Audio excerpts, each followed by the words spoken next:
최근에 우리 시장 상황 어떻게 보시는지부터 한번 짚어보겠습니다.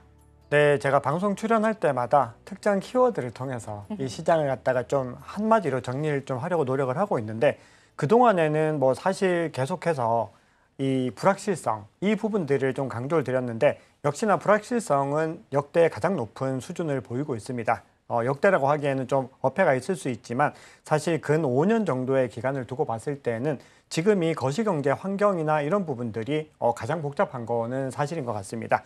자, 그러면은 이 불확실성을 가지고 온 요인들이 어떤 것들인가를 한번 살펴봤을 때는 기본적으로 현재 시점에서는 관세 이슈가 우리 모두 다 알고 있듯이 가장 중요한 이슈이고 이 관세를 중심으로 해서 불확실성이 일어나고 있는 상황입니다.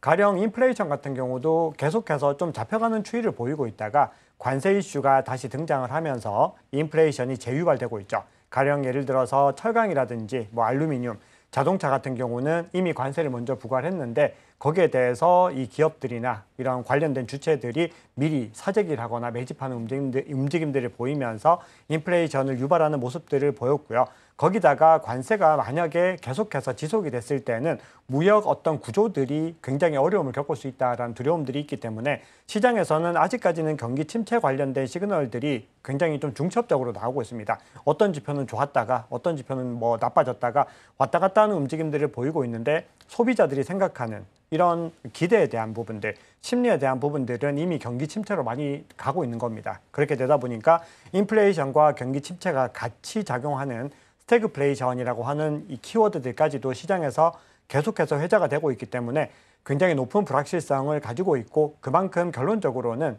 역대 가장 높은 난이도를 자랑하고 있는 시장의 상황이 아닐까 그렇게 생각을 합니다.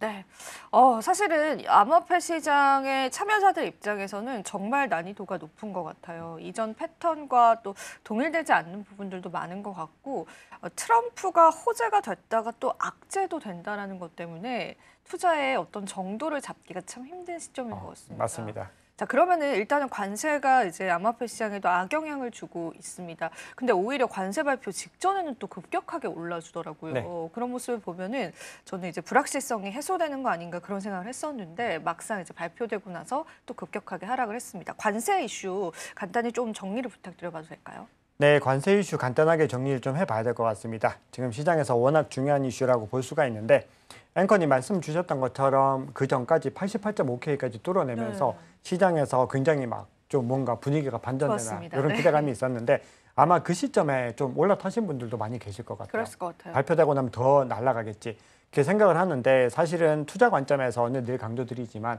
그런 구간들이 굉장히 위험합니다. 가령 예를 들어서 불확실성이 커지고 있는데 가격이 오른다라고 했을 때는 그 불확실성 이후의 결과들이 대부분은 하방을 향할 가능성이 높긴 합니다. 왜냐하면 어떤 결과가 나오든지 그 결과에 따른 시세 차익 실현 물량들이 나오게 되기 때문에 기본적으로 불확실성을 앞두고 있는 상황에서 상승하는 국면에서는 올라타는 것이 아니다라는 부분들은 이번에도 좀 확인이 됐다라고 생각을 하고 있고요. 관세 한번 살펴봤을 때 처음에 시장에 이제 가격이 올랐던 이유는 그냥 보편 관세로 기본적으로 10% 정도에서 끝날 것 같다. 이런 기대감들이 나왔는데 이게 저명한 뭔가 외신들에서 전해준 거라는 거죠. 월스트리트 저널이나 블룸버그에서 공통적으로 그 얘기를 했는데 사실 그 외신에서도 얻을 수 있는 정보의 한계였을 수 있습니다. 가령 10% 기본 관세가 일률적으로 적용은 됐기 때문에 딱 거기까지가 전해진 것들을 듣고 시장이 반응을 했는데 실제로 트럼프 대통령이 들고 온 이 판례를 한번 보면은 그 10%에다가 주요 국가들, 최악의 국가라고 얘기를 하고 있는데 그런 본인들에게 높은 관세를 부과하고 있는 국가들을 대상으로 해서 그 절반에 해당하는 관세를 부과하겠다라고 하면서 시장이 약간 폭탄을 맞은 그런 분위기를 연출하게 된 겁니다. 만약에 이렇게 이 관세들이 이런 고율 관세가 적용이 됐을 때는 물론 상대국들 가령 중국이라든지 유럽이라든지 뭐 일본이나 한국 같은 나라들도 타격을 받겠지만 미국도 그 못지않게 타격을 받게 된다라는 부분들이거든요. 그러다 보니까 결국은 나스닥이 이 촬영 시점 기준으로 5년 만에 최악의 하루를 보냈습니다. 5%보다도 월등하게 거의 6% 가까이 하락을 하면서 마감을 했기 때문에 우리가 지금 시장의 상황에서 이 관세 이슈가 어떻게 해결될지를 보셔야 되는데 지금 이제 가장 문제가 되는 부분들은 보복 관세에 대한 겁니다. EU라든지 특히 중국 그리고 EU와 뭐 인도 정도까지 그런 특정 국가들이 미국을 상대로 해서 그냥 만만하게 물러서지 않겠다라고 보복 관세를 제시를 했을 경우에는 글로벌 이 무역 경쟁들, 이 무역 전쟁 구도가 만들어지기 때문에 그렇게 됐을 때는 어떤 그 구체적인 결과보다는 어떤 일들이 일어나게 될지 우리가 알 수 없다라는 부분들이 있습니다. 그래서 불확실성이 월등하게 높아지기 때문에 시장에서는 한 번 더 부대낌이 일어날 가능성도 염두에 둬야 된다라는 건데요. 여기에 대해서 미국의 재무장관도 그리고 상무장관도 다 나와가지고 그렇게 하면 우리 가만 안 있을 거다. 한 번 더 상호 관세를 더 올려버리겠다. 우리도 더 대응할 수 있다라는 부분들을 강조를 하면서 지금 이 보복 관세에 대해서는 좀 선을 긋고 있는 모습을 보이고 있습니다. 네. 사실 이제 베센트 재무장관이 보복 관세를 하게 될 경우에 우리도 가만히 있지 않겠다 이런 발언을 하기도 하더라고요. 근데 사실은 저희 입장에서는 그렇습니다. 이렇게까지 강경하게 관세로 다른 국가들을 압박하는 이유가 뭘지가 사실 궁금해요. 왜냐하면 전반적으로 글로벌 증시가 사실은 쪼그라들고 있잖아요. 암호화폐 시장도 그렇지만 간밤에 저희 녹화 시간 기준으로 나스닥도 6%나 낙폭을 보였더라고요. 맞습니다. 트럼프는 도대체 왜 이런 행보를 보이는 걸까요? 네, 지금 시장의 상황들 한번 살펴보면은 죄송합니다. 저희 댓글에도 트럼프 대통령을 원망하는 댓글들이 진짜 많아져가지고 시장에서는 모든 원인이 트럼프 대통령에게 있다 이렇게 보고 있는데 우리가 조금은 이제 상식적인 판단을 해보면은 트럼프 대통령이 지금 갓 부임을 했는데 의도적으로 이렇게 시장을 흔들어서 나스닥을 폭락시킨다. 역대급으로 폭락을 시키고 있는데 그게 만약에 어떤 본인들의 흥정을 위해서 그런 과정이라고 하면 그렇게까지 할 수 있을까요?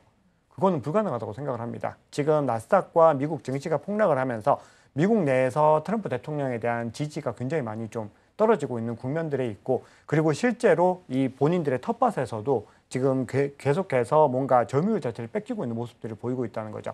그 얘기는 단기적으로 트럼프 대통령이 가지고 가는 이 압박들도 상당하다는 겁니다. 그럼에도 지금 이렇게까지 밀어붙인다는 거는 결론이 약간은 명확하다고 생각을 합니다. 미국이 지금 앞으로 경제 성장을 위해서 앞으로 뭔가 근본적인 성장을 위한 임계점에 도달했다. 즉, 이 미국의 생존이 달렸다. 이렇게 봐야 될 것 같습니다. 자, 우리나라라든지 다른 나라들 입장에서 봤을 때 이 트럼프 대통령이 굉장히 야속하고 그리고 우리나라 입장에서 이 트럼프 대통령의 이 정책을 지지할 이유가 없고 지지할 수도 없는 겁니다.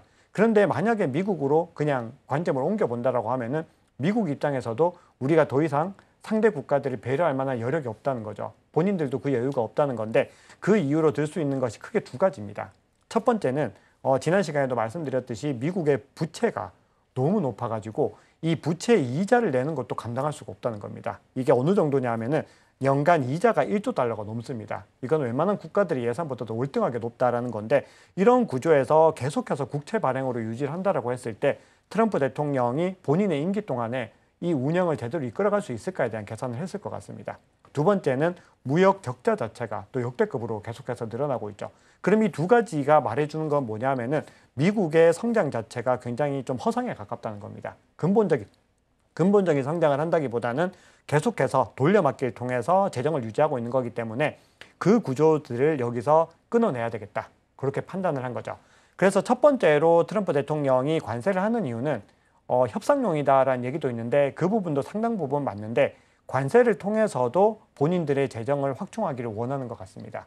그러면은 그렇게 됐을 때 연방소득세를 폐지를 할 수 있고 거기에 따라서 소비를 갖다 진작시키면서 사람들을 달래줄 수 있을 것이다라는 계산을 첫 번째 했을 것 같고요.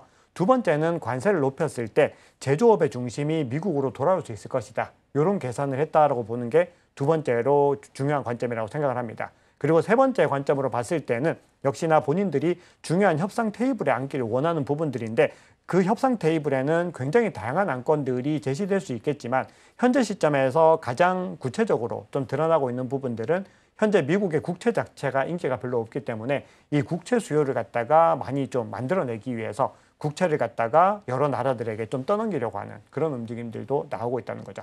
그래서 전반적으로 트럼프 대통령이 이 계획들을 달 목표대로 이뤄낼 수 있을지는 아직까지 미지수이긴 하지만 이것들이 성공했을 때 트럼프 대통령과 미국이 얻을 수 있는 이득은 꽤 크다라는 거죠. 그래서 이런 부분들을 밀어붙이고 있는 것이 아닌가 그렇게 생각을 합니다.